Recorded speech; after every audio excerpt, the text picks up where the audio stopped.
So the topic here is enthalpy, and we're going to talk about standard state. We're going to define it and tell you why it's important.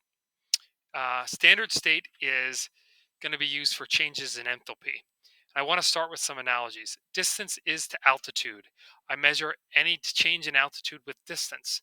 And for enthalpy, I measure it in a change in energy. All right. Energy is my quantity with enthalpy that I use. Now, the next one I want to go with is with altitude, we have sea level. Sea level is like where I start, right? And I go up from there. That means I'm going higher, closer away from the sea level. Uh, Typically, I'm climbing something. When I go below, all right, I'm like could be negative. All right. For enthalpy, that's where we come standard state comes in.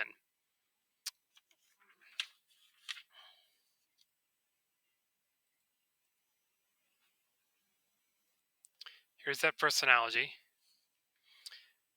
Sea level is it's what I'm is the altitude. That's what I measure all my stuff off of. Standard state is enthalpy. It's going to be any change in enthalpy. I'm going to use standard state from. All right. Okay, and I have a little visual here for you. You can understand why altitude is measured in terms of sea level. All right. It makes geographic sense.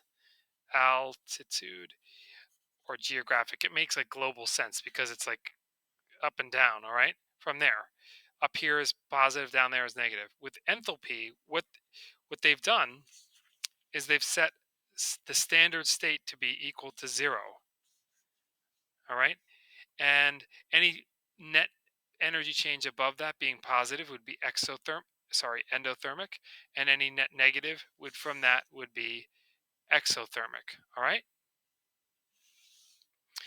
And what this means is some things are relatively stable in their standard state, and some things are not stable in their standard state, as we'll get into.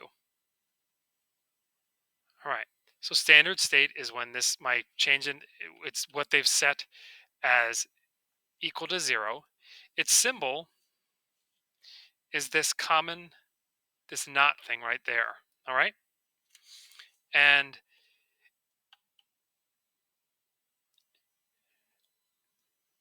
what it is this common and pure for a pure stable for a pure element. All right.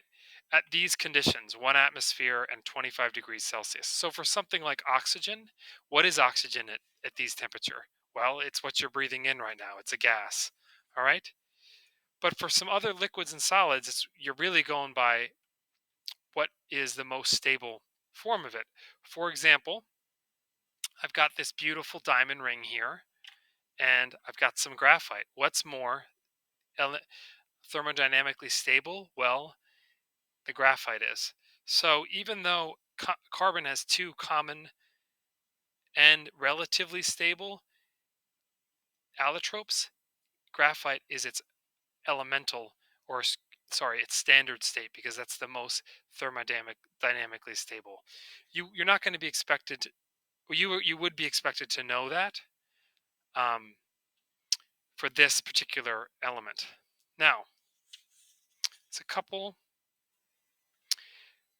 other notes for a solution. Standard state is 1 molar, and its use is I help to figure out in general whether reactions are this exo or endothermic, and that's like you're going to use it to predict changes in enthalpy. And that's what it's used for. And I just want to go over one other thing why. Now, the reason I want to go over why they use O2 as like a delta H, why they've set this equal to zero.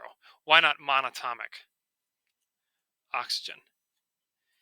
Mainly because there's not a lot of oxygen that is like this. It's mainly like this. And it takes a lot of energy to do this, to make oxygen be on its own, just a single atom floating around. It's actually pretty reactive, even more so than oxygen. And oxygen is actually pretty reactive itself, even though its standard state, its enthalpy is zero. So this is like a baseline used to measure all other enthalpy changes at. All right. Standard state is a baseline. All right. I hope this has been helpful and let me know what I can do to help you. Bye.